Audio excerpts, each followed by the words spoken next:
Hello there, and welcome to this episode of Force Ghost Conversations. This is your host, Anthony King, and this week I'm going to discuss the fifth episode from Skeleton Crew titled, You Have a Lot to Learn About Pirates.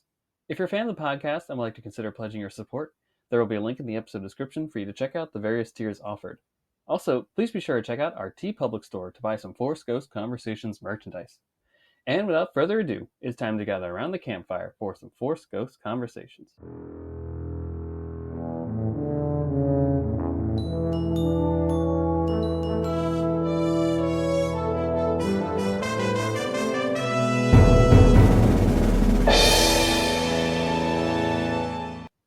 Hey everybody, welcome back to Force Ghost Conversations. Boy, this is a wonderful episode of Skeleton Crew that we have for you this week, and I'm so excited to get into our deep dive discussion with you all, and also hope that you enjoyed the holiday season as it's still kind of here, and we got this new episode on Christmas Eve, so it's just a weird time for the podcast schedule and just everything with life going on around us. So you may notice a bit of an audio difference in this episode because I am recording not only in a closet, but at my in-laws' house in North Carolina. So don't have the full range of podcasting equipment that I have with me typically. So apologize for any inconvenience on the audio side of things, perhaps, but I do hope that the content of the episode is everything that you could ever want from a Fourth Ghost Conversations episode.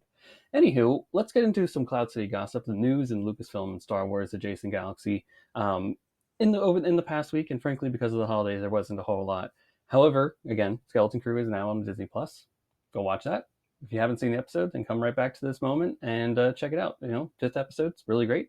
I actually think it might be the best of the series so far, personally, just based off of my expectations for the series coming into things. But we'll chat about that in our main topic discussion. Anywho, the other thing that I wanted to note about what just kind of dropped on Disney Plus randomly is that there is a whole concert, John Williams in Tokyo, which is now available to stream on Disney Plus, which I think is awesome. I was able to catch John Williams performing in Berlin on PBS like last week, which was a really wonderful, well done performance. So I can't imagine that it'd be any different in the wonderful country of Japan, and of course in Tokyo. So go check that out now. I'm going to check it out pretty soon here, and maybe I'll do a quick little minute or two recap on it. And yeah, that's kind of all the news for this week. On the other side of this short break, we'll be back with our episode 5 discussion of Skeleton Crew. Stay tuned.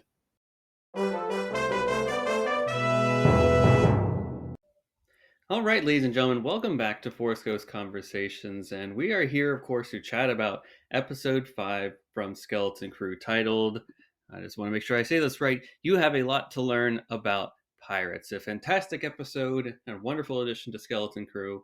And of course, it is the holiday season, so a lot of us are among family, and hopefully you've watched Skeleton Crew with your family. And of course, I had to bring a member of my family into this conversation here, so we are joined by my brother-in-law, Joe Brown. Joe, welcome to Force Those Hey, Conversations, and how are you doing? I'm doing well. Thanks for having me back. I'm excited to talk about this amazing episode and this awesome series. Of course, and it's always a pleasure to have you on. And Skeleton Crew has been kind of your show in a way. Like you watched The Acolyte, and that little bit wasn't your bag to start, and then it slowly became a show that you were like, I need more of this. How dare they cancel it? And then now Skeleton Crew from the start, you were like, this is it. These are the kids that I want to be with. I want to be a part of the Yep. Skeleton Crew. So what was it about Skeleton Crew that like stood out to you when you first watched the episodes? So initially, like even before watching it, just Hondo was always one of my like favorite characters, and just Mm-hmm. that lifestyle was always intriguing because it was in a way a very simplistic view of I want this. I'm gonna go get it. I'm gonna find a way to get it. And there really wasn't all of these rules that the Jedi or the Sith or anyone else were following. They were Mm-hmm. just we're out for ourselves. We're gonna do what we need to do to get it done. Yeah. Um, and so having a show that was more or less themed like this is what we're gonna do. We're gonna get it done, regardless of these others' rules. Um, that's what was exciting for me. Mm-hmm. And especially like once I started watching it, kind of like how you mentioned earlier, the Acolyte, I wasn't able to watch it when it aired. Yes, children will do Yeah, yeah, yeah. that. So for the listeners, I just had a new baby. She's 7 months old, so kind of put Star Wars on a halt. Yeah, yeah. And so my wife and I watched The Acolyte, and there were a few things that just weren't my jam. Um, and so it took me a little while to warm up, and then by the end, like the first 3 episodes, I had to warm up to, and then after that, it phenomenal. Hmm. Um, but on the other hand, my wife, like, she saw those first episodes, fell in love with it, like, and she's usually the one that takes her Yeah, time she's to, usually the tougher yeah, critic on things. yeah, and so she was kind of a little irritated with how dare you like the first episode of Skeleton Crew, just right after we had finished watching the whole season of Acolyte. So it was one of those, just the best way to frame it is it felt like, in the best way possible, it felt like a side quest. Mm-hmm. Mm-hmm. It Yes. was a refreshing take on Star Wars. Yeah. Yeah. Great way to put it. So I think that was kind of the first thing that drew me in, was it wasn't like the mainstream. Here's these characters that everyone knows. Here's the storyline that everyone Mm-hmm. has an Mm-hmm. idea about. This was, here's a little part of what's going on during this time that you know about, Mm-hmm. but you don't know these characters. Right. So it was a refreshing take on Star Wars that this is my third time through. At least. Yeah. Who's counting now? Yeah, so it's a good refreshing take on this series that I love. Mm-hmm. Yeah, something So different, yeah, something new, something interesting.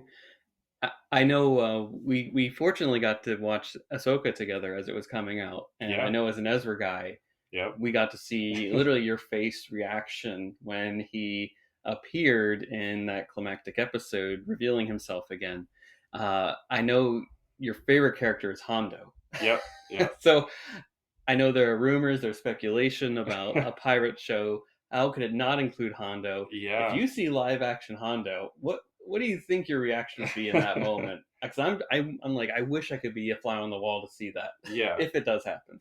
Oh man, it's one, like, all of us, where we have our kind of wish list of what we Mm-hmm. want to see in a Mm-hmm. show, Yeah. but we kind of have to, over the years, you learn to kind of tamper your expectations a little bit, because you don't want to let yourself down because of the expectations you've set. Right. Yeah. Of course. Um, but man, I would Would love to lose see it. it.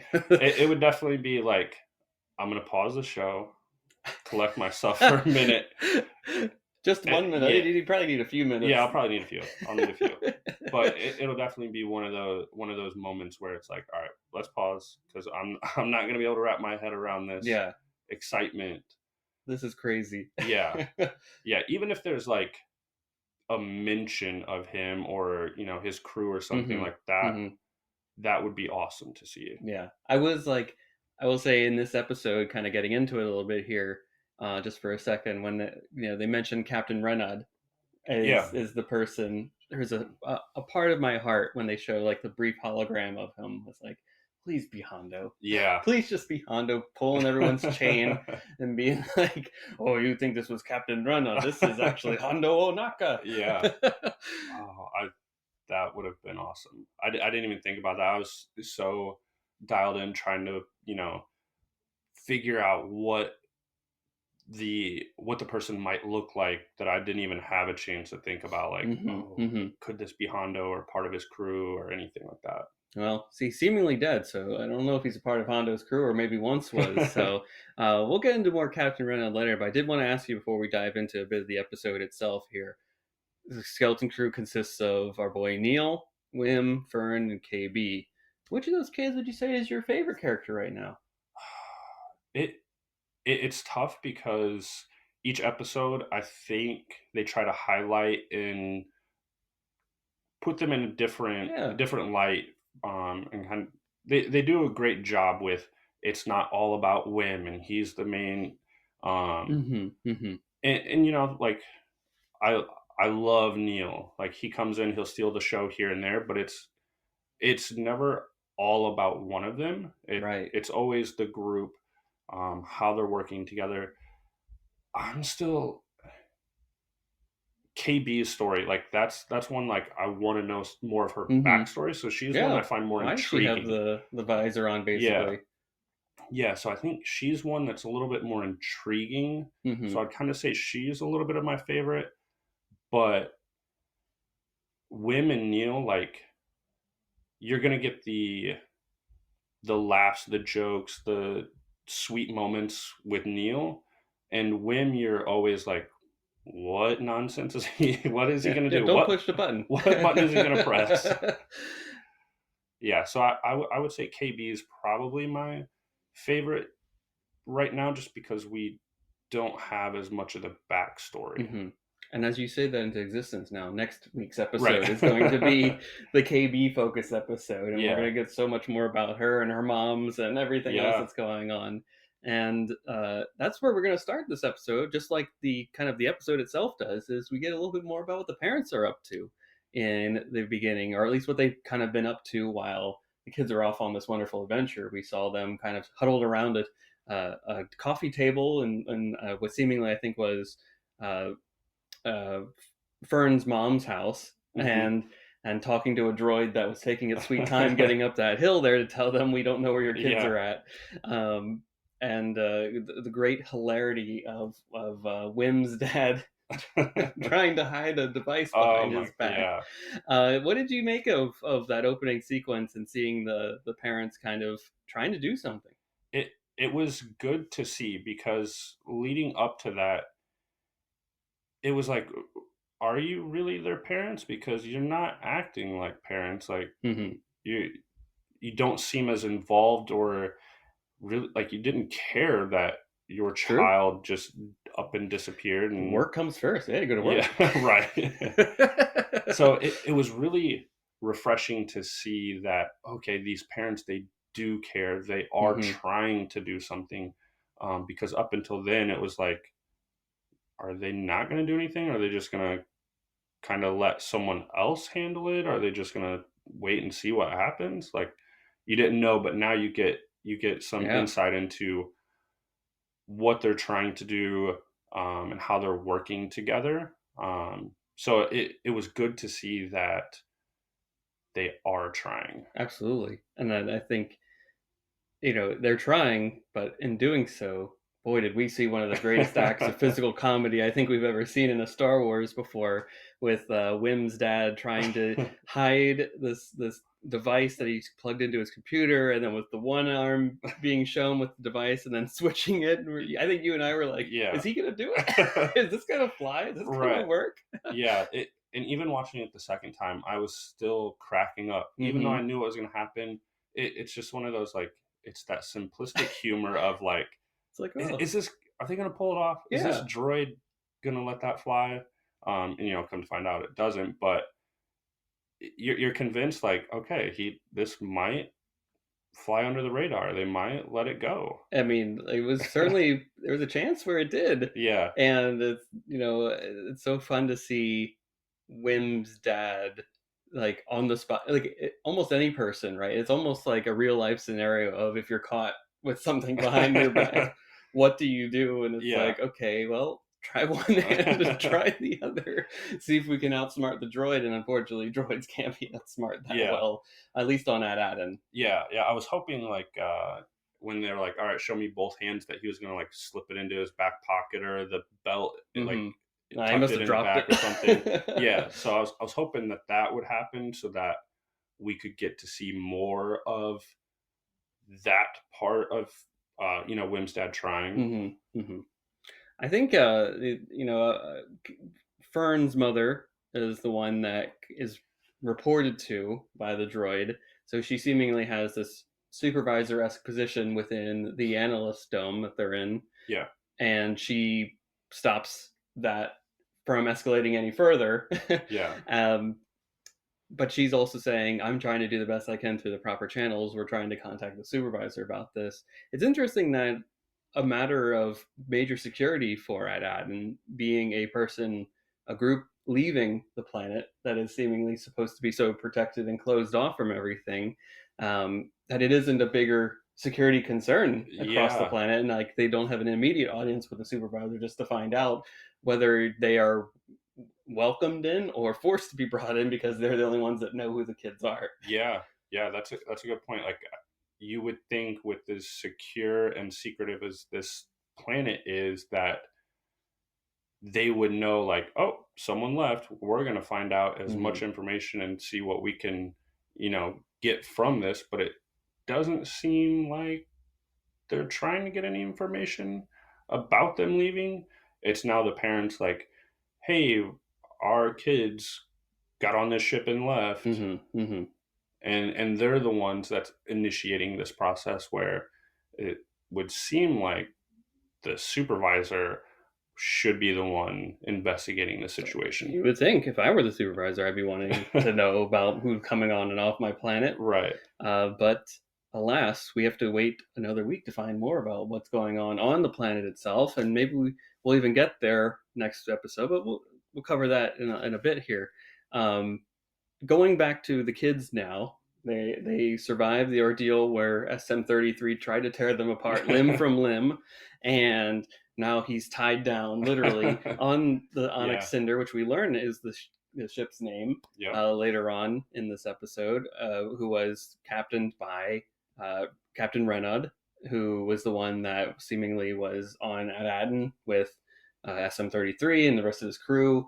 And the kids are they somehow got SM-33 to be rewired and he's back up and Hmm. running again.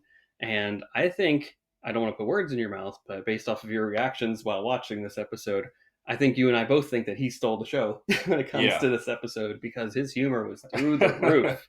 It was at every moment this episode, he had he was definitely stealing the show with his jokes, just his delivery of things.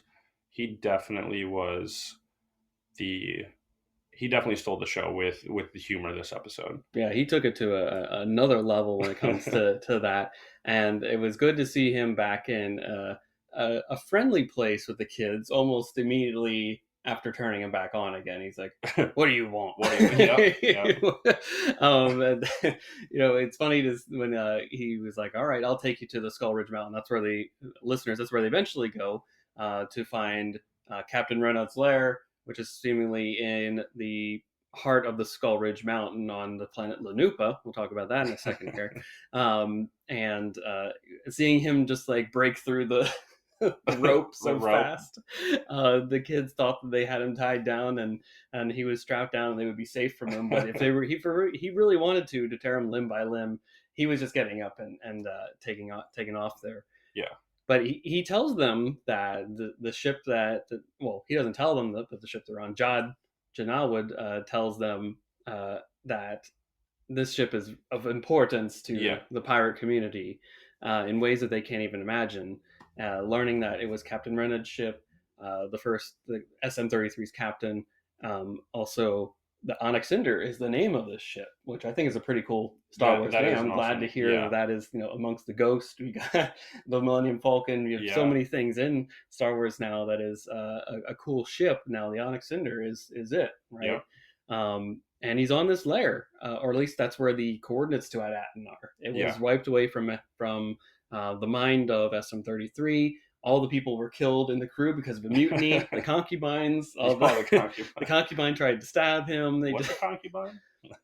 what is a concubine? These kids are being exposed to so much of pirate lore.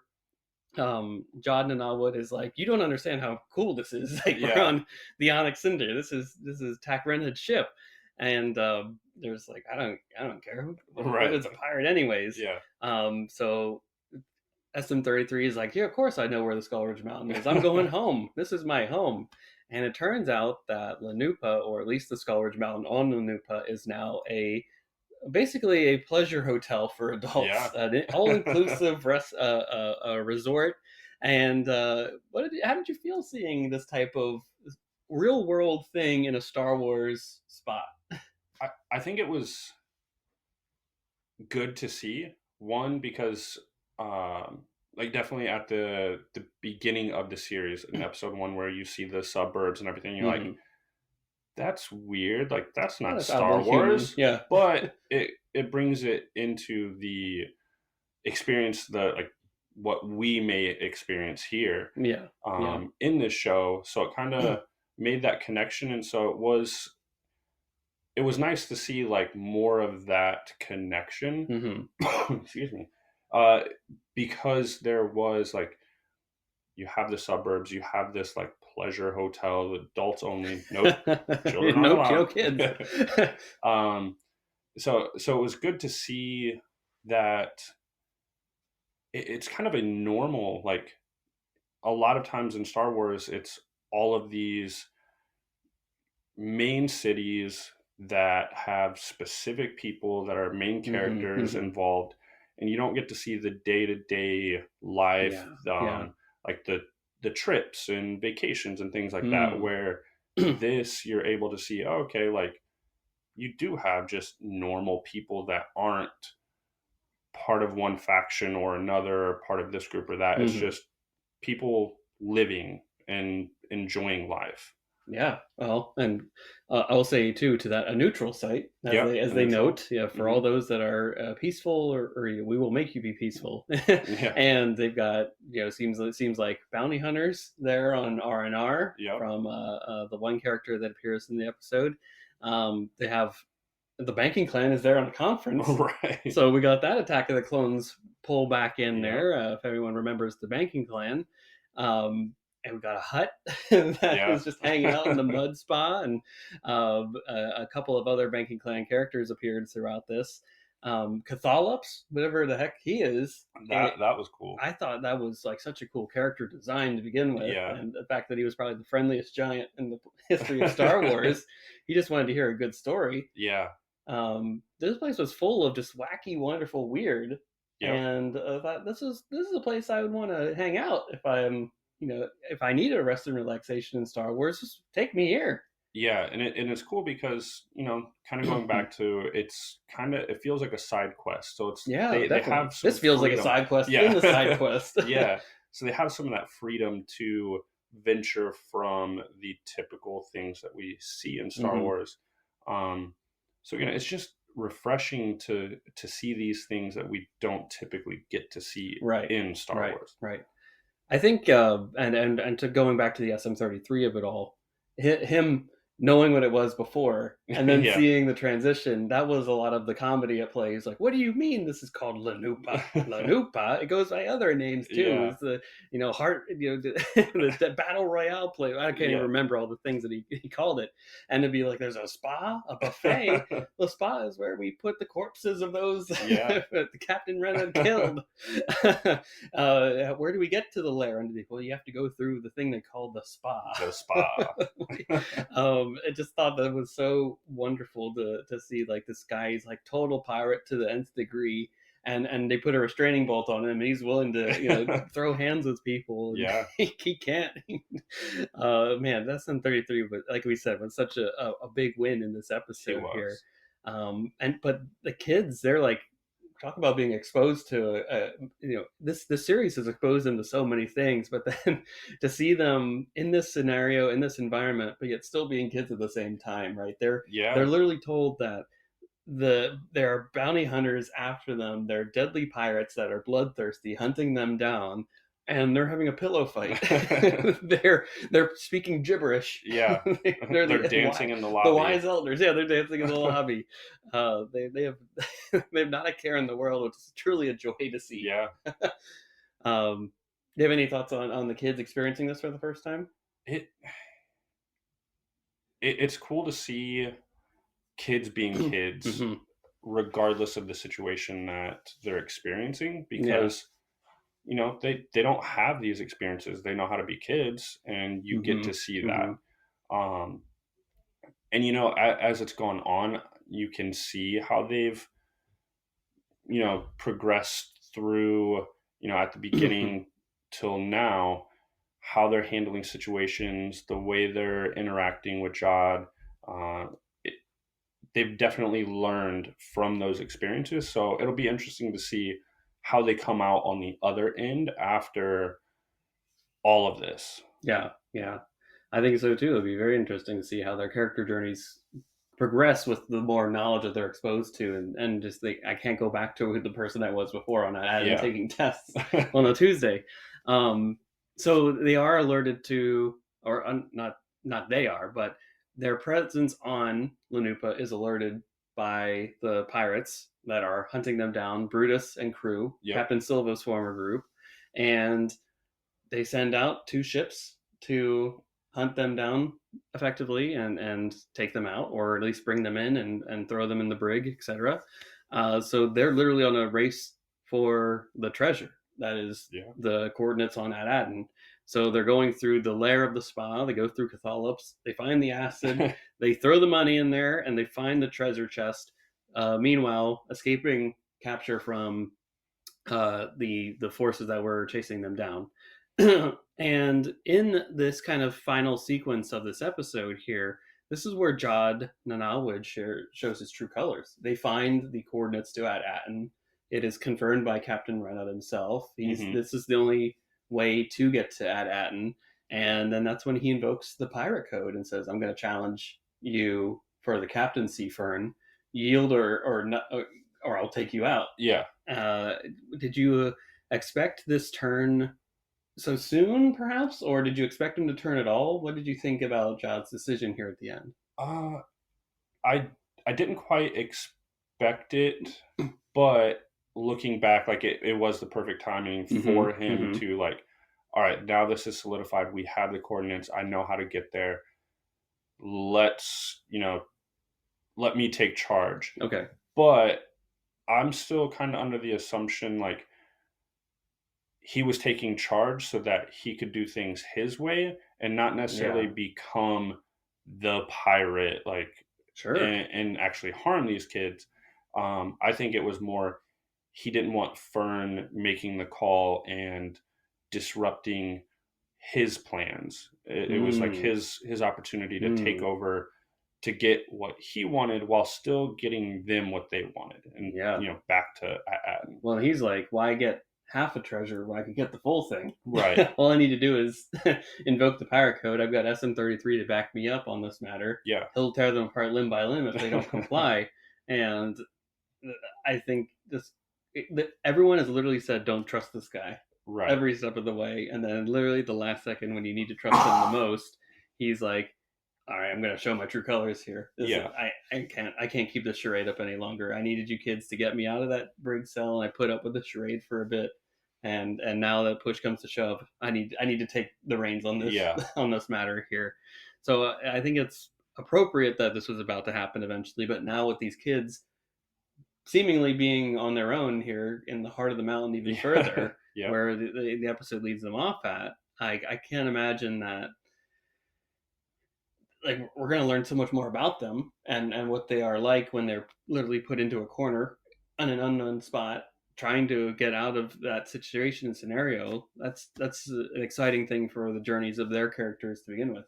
Yeah, and it'll be interesting to see, like, is Ja gonna kind of redeem himself by before escaping? Is he gonna Mm. go Mm-hmm. find them, get them back, take them home, or are they gonna find an alternate way home? And then it becomes that like, oh, I was gonna help you, but I couldn't, and then like they mend fences later. Sure. Um, but I'm hoping like throughout this, like I hope Jod does the right thing, helps them out, gets them home.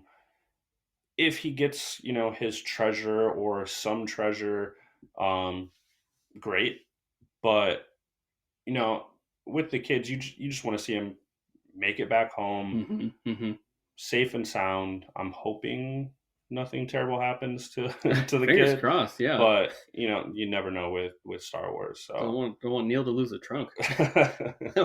I couldn't handle that. no, I think that those are all wonderful thoughts on that matter, and this episode actually concludes, I think, with boasts a hilarious moment that I think you and I probably laughed Yeah. arguably the most at in this episode with Yeah. Wim igniting the lightsaber the wrong way, Yeah. trying to have his heroic moment, seeing that lightsaber as soon as they got into this treasure area, and living out his Jedi dream, only for it to literally backfire on him. Yeah.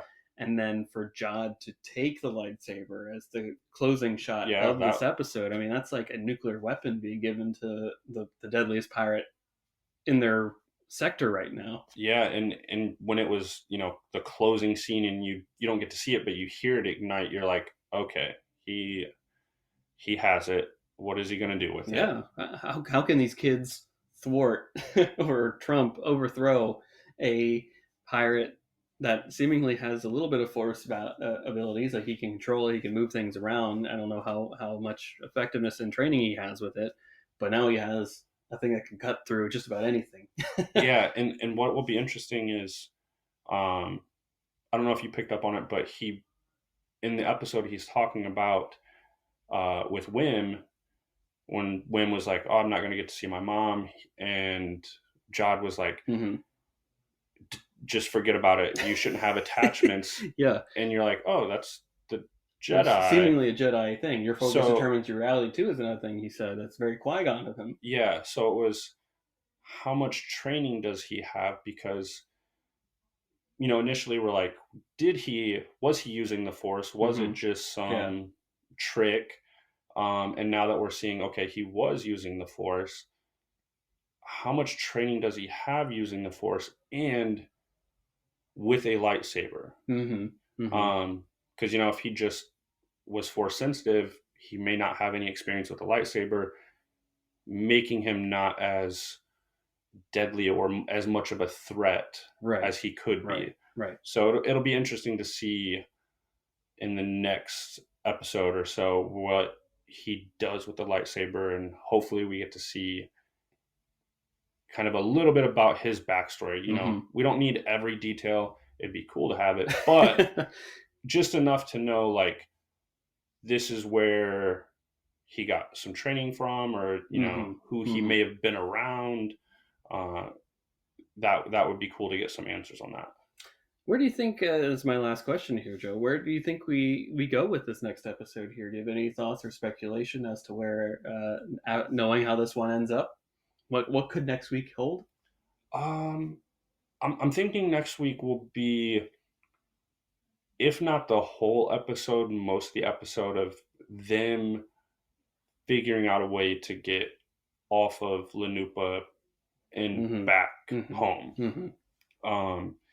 And like I said, I don't know if Jod's gonna help now that he has his lightsaber. He can buy himself a little bit more time in rescuing them. Right. Or is he going to save himself some time and get to Atten quicker to get his treasure?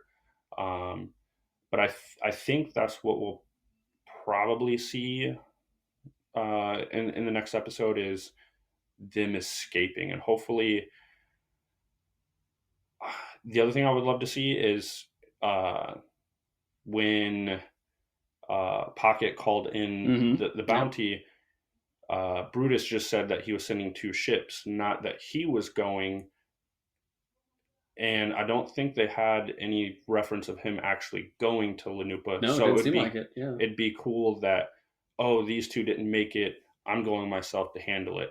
Mm. And then him and Jod coming face to face with the situation. Now that would be interesting. Yeah. I think that we need more Brutus in the show. Yeah. To begin with, I think the cool werewolf kind of character is on its own enough, and to see, I think it's building to that, because that's the main antagonist for Jod. Yeah. At this point, is his former crew that mutinied against him, and where does he go from that if he faces his former captain or former underling, I guess, and how that could impact his journey in this matter too. Yeah. I think that would be awesome. And there's a part of me that hopes that there's a little bit of backstory on Jod next week, where we see him training in somewhat of a Jedi temple with some Force Kung Fu. Oh, Force Kung Fu. I'll be done. You'll say never again. Yeah. We're No. done. Oh, that's an inside joke for you all folks. So we'll need to get into all that. But Joe, thank you so much for hopping on the Force Ghost Conversations here at Chat All Things Skeleton Crew episode 5.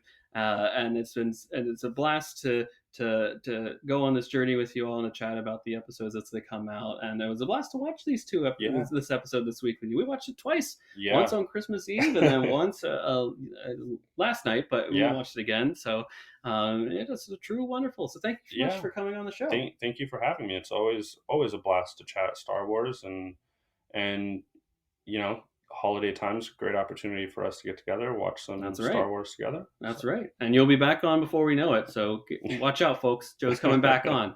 And thank you so much, listeners, for continuing to tag along the Forest Coast Conversations journey here.